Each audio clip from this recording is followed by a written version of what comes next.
के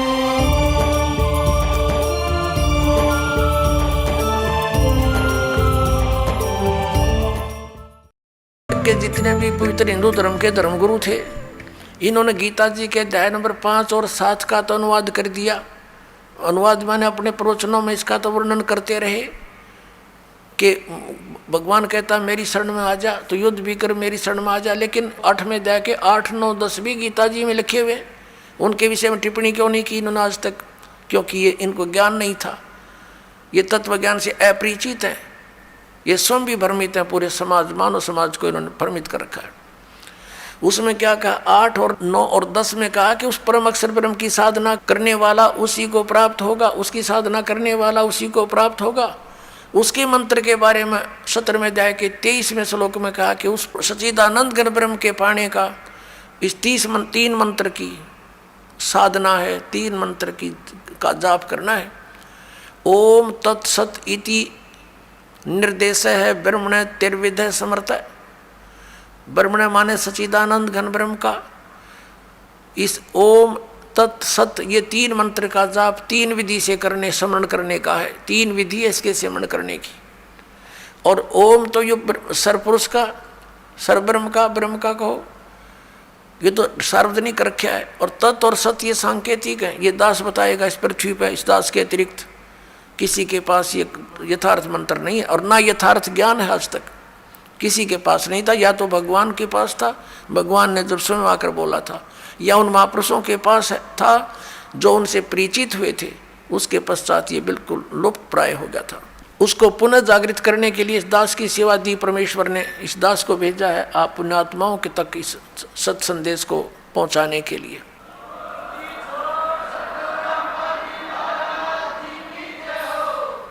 अब यहाँ 17वें अध्याय के 23वें श्लोक में 3 मंत्र का जाप है परम अक्षर ब्रह्म का। तो 8वें अध्याय के 8, 9, 10 श्लोक में कहा है कि उस तत्वदर्शी संत से वो कोड वर्डों में लिखे हुए यथार्थ मंत्र प्राप्त करके जो उस परमेश्वर परम देव पुरुष की यानी परमेश्वर की साधना करता है, परम अक्षर ब्रह्म की, तो अंत समय में भक्ति के बल से उस मंत्रों के जाप की साधना की शक्ति से उसको प्राप्त हो जाता है।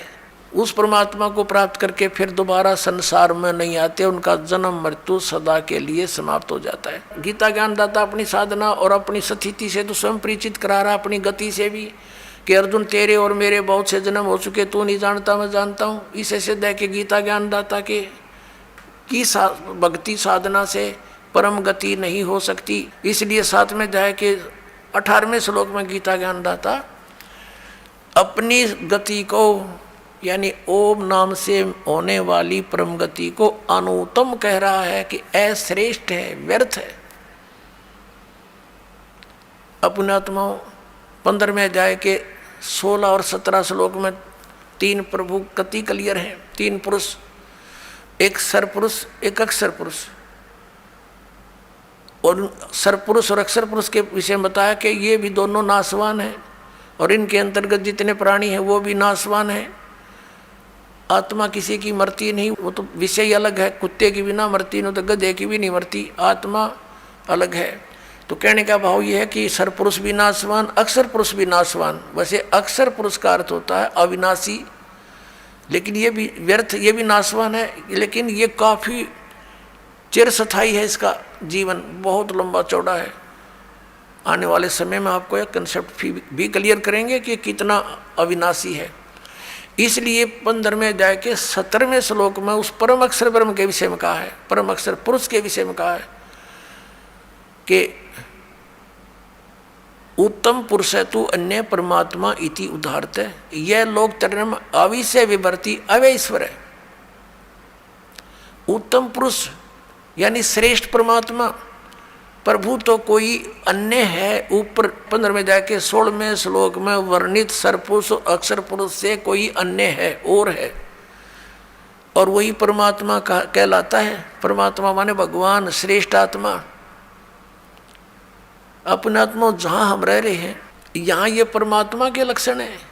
किसी की टांग टूट गई, किसी का कैंसर हो रही है, किसी का बेटा मर गया, किसी की बेटी मर गई, किसी का पूरा परिवार नाश हो गया एक्सीडेंट या किसी अन्य कारण से, तो क्या ये परमात्मा का स्थान है?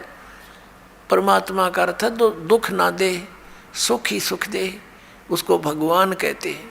तो यहाँ लिखा है कि वो तीसरे नंबर का जो परम अक्षर ब्रह्म है, परम अक्षर पुरुष है, वो है वास्तव में भगवान, वो परमात्मा कहा जाता है।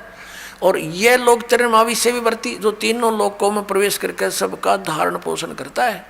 जैसे संसार रूपी उल्टे लटके हुए वृक्ष की जड़ें ऊपर हैं, यानी वो परम अक्षर ब्रह्म है, ऊपर तीसरे मुक्ति धाम में रहता है, ध्रुवलोक के तीसरे पृष्ठ पर विराजमान है, वहाँ रहता है। और वहाँ से वो जड़ समझो सारे संसार की, उससे सब उत्पत्ति हुई है, वही सबका धारण पोषण करता है।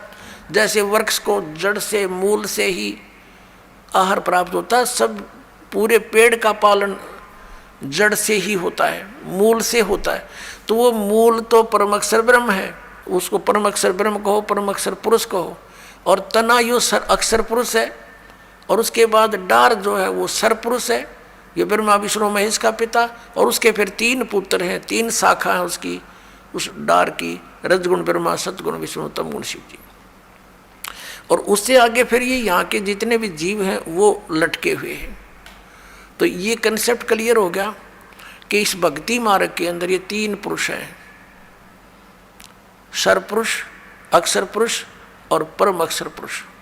और परम अक्षर पुरुष की साधना के लिए यो गीता ज्ञानदाता स्पष्ट करा कि उसकी शरण में जा, उसकी साधना कर, उसी से पूर्ण मोक्ष होगा। फिर अन्य की साधना किस लिए हम करते हैं, अन्य की पूजा किस लिए करते? अज्ञानता के कारण।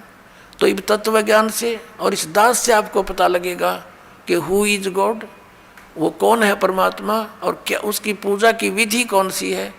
तो फिर थोड़ा सा काम रह जाएगा भक्ति करनी। और वो भक्ति इतनी आसान है, नाम उठत नाम बैठत नाम सोवत जागवे, नाम खाते नाम पीते नाम सेती लागवे। जैसे हठियों किया करते थे, खड़े होकर तपस्याएं करते थे, ये कोरी बकवाद थी, ये मनमाना आचरण था। हम सोचा करते थे कि ऐसे ही भगवान मिलेगा, हमारा नंबर नहीं आ सकता, हम बाल बच्चे भी नहीं त्याग सकते, भगवान संन्यास लेने से ही मिलता है। ये अज्ञानता से हमारी सोच थी। अब तत्व ज्ञान की रोशनी से हमें ज्ञान हो गया कि वो तो डले डोया करते। उसके विषय में कहा कि डंब करें डूंगर चढ़ें, दंब माने पाखंड करते हैं, ऊंचे स्थान पर जाकर बैठ जाते हैं, नुआसन पदम लगा के, धूना लगा के, चमटा गाड़ गए कि दूर तो दिखा किसी ने महात्मा बैठा है। और हमने सोचा करते भाई यूँ मिला कर भगवान, अज्ञानता के कारण। उसके विषय में सुख संवेद में कहा है कि दंभ करें डूंगर चढ़ें, डूंगर माने ऊंचे स्थान पर, पहाड़ी पर बैठ जाते हैं। दंभ करें डूंगर चढ़ें अंतरजीनी झूल, और जग जाने बंदगी कराइए वो है सूल बबूल है। जनता ने सोचे ये भक्ति कर रहा है तो बबूल के सूल बोल किकर के कांटे बोल रहा अपने अगत में, क्योंकि साधना शास्त्र विरुद्ध है। तप से राजमद मानम, जन्म तीसरे शुक्र स्वानम, तपेश्वरी सो राजेश्वरी, राजेश्वरी सो नरकेश्वरी। जितना अधिक तप करेगा उसको अधिक राज मिलेगा, अधिक राजा अधिक समय तक नरक में डाला जाता है। क्योंकि तप से राजमद मानम, इतना अभिमान हो जाता है राजा में, आगा पीछा कुछ नहीं देखता, ना जाने कैसी सजाएं दे डालता है, ना जाने कितने जीवों को मरवा डालता है अपने राज को सुरक्षित करने के लिए।